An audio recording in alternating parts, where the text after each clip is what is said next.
Après avoir quitté ses fonctions officielles, on le retrouve au cœur d'un drame survenu il y a bientôt 20 ans. L'attentat contre l'avion du président du Rwanda. L'événement déclencheur du génocide. Paul Baril, bonjour. Bonjour.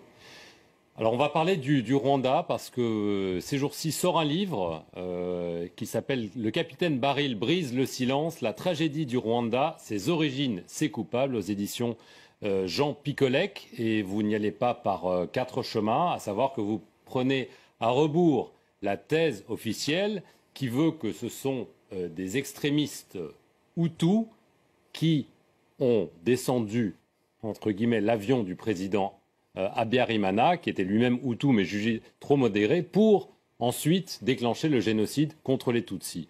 Pour vous, cette thèse est totalement fausse. Dites-nous pourquoi. Parce que d'abord, on n'a jamais donné le nom de ces extrémistes. On parle d'un groupe d'extrémistes. Moi, je voudrais savoir lesquels ont appuyé sur la détente. Et je suis un enquêteur, je suis un gendarme et fils de gendarme. La première question qu'on se pose, à qui profite le crime ? Le crime, il profite à une seule et même personne, c'est Kagame. Sans cet attentat, il ne serait pas chef d'État aujourd'hui. Paul Kagame, qui était donc le leader du Front patriotique rwandais, le mouvement rebelle de l'époque. Non, il n'était pas le leader du mouvement patriotique, il était le chef des services de renseignement de l'Ouganda. Il était militaire ougandais, il percevait un salaire ougandais et il a été en Amérique faire des stages dans les unités spéciales américaines avec un passeport ougandais. C'était un rebelle et c'est un terroriste avéré.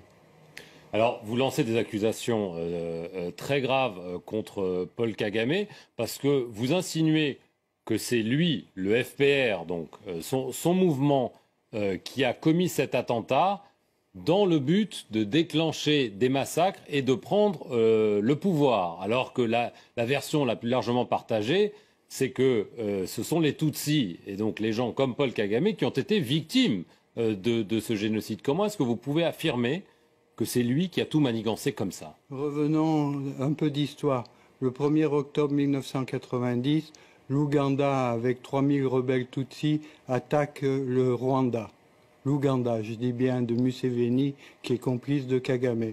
La France a des accords de coopération de défense avec le Rwanda depuis 1975, signés par le président Giscard d'Estaing. Le président Mitterrand apporte le soutien et l'aide au Rwanda et on combat les rebelles ougandais et les gens du FPR. Nous sommes en 1990. Il y a 4 ans de guerre jusqu'à ce que l'avion soit détruit par un attentat terroriste. Dans cet avion, il y a 2 chefs d'État en fonction, plus l'ensemble du gouvernement du Rwanda. C'est le déclencheur et c'est le point que Kagame s'appuie pour laisser massacrer les Tutsis de l'intérieur, c'est-à-dire ceux qui sont restés au Rwanda, qui sont considérés par Paul Kagame comme des collaborateurs. Ça n'a rien à voir avec les Tutsis de l'extérieur. Comment est-ce que vous pouvez affirmer cela? Ça paraît quand même impensable que lui-même aurait laissé massacrer son peuple, entre guillemets, pour parvenir au pouvoir. Comment est-ce que vous pouvez l'affirmer? Il l'a pas fait tout seul, il l'a fait avec l'aide des Américains et de l'ONU. À cette époque, il y avait la MINUAR qui était 2800. La force de l'ONU. La force de l'ONU, commandée par le général canadien Roméo Dallaire. Le soir de l'attentat, les 2800 soldats de l'ONU se sont restés 280 soldats. La force de la MINUAR aurait pu protéger les Tutsis de l'intérieur. On a dégagé volontairement cette force qui aurait pu se mettre en travers des génocidaires. Mais alors, vous affirmez ces liens entre Paul Kagame et la CIA. Vous laissez même entendre que la CIA était parfaitement au courant des agissements, y compris donc de cet attentat qu'il aurait organisé. Ce sont des accusations très très graves que vous portez. En 1994, encore le sang coule encore à Kigali. Au mois de juillet, Kagame décore ses amis américains de la CIA. Je donne les noms dans le livre, je donne les dates, etc. En 1994, au mois de juillet. Il les décore et il les remercie de leur aide et de leur soutien. Est-ce que ça veut dire que la CIA est impliquée dans cet attentat? Ils sont impliqués dans le plan global de chasser les francophones de la zone des Grands Lacs. Pas seulement du Rwanda, mais également des autres pays voisins. Il faut savoir que la CIA avait un ami et un complice qui est le président Museveni. Il a été choisi parce qu'il faisait barrage à l'islamisme venant du Soudan, de Hassan el-Tourabi et de Omar el-Béchir. J'étais en mission pour le président Abiramana et pour la France, au même titre que les 3 pilotes, copilotes, mécanos, qui ont été abattus. On collaborait pour notre pays. Et la France était en guerre jusqu'aux accords d'Arusha, qui sont le travail de la France et du président Mitterrand. Les accords d'Arusha que Kagame avait acceptés, qu'il a refusé de suivre en faisant l'attentat de l'avion. Il avait le prétexte pour intervenir militairement. Et concernant, je faisais partie du même dispositif que le pilote, que copilote et le mécano qui appartenait à une société civile qui s'appelait la SATIF. C'était pour le travail de la France, de notre pays. Je voudrais rappeler, parce que c'est important, le juge Bruguière, qui n'est pas quelqu'un de rigolo, qui a pendant 20 ans a mené la politique antiterroriste en France, avait établi 9 mandats d'arrêt internationaux concernant Kagame et son team.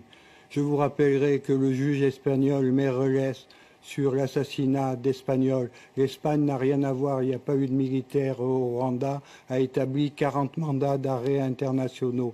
Quand on superpose ces 2 listes, il y a 5 noms qui ressortent, l'état-major de Kagame et Kagame lui-même. Je suis le dernier survivant de l'équipe qui accuse Paul Kagame. Et Paul Kagame, je l'ai connu, on a mangé ensemble et il me demandait une télécommande. Vous le racontez d'ailleurs. Il me demandait une télécommande à distance pour assassiner le président Abiramana. Et je voudrais vous faire remarquer une chose. Pourquoi je suis au centre de ce dossier? Parce que je suis le seul à avoir poussé la justice à ouvrir une information. C'est moi qui ai fait déposer les plaintes. Sans le capitaine Baril, aujourd'hui, il n'y aurait pas de dossier ouvert.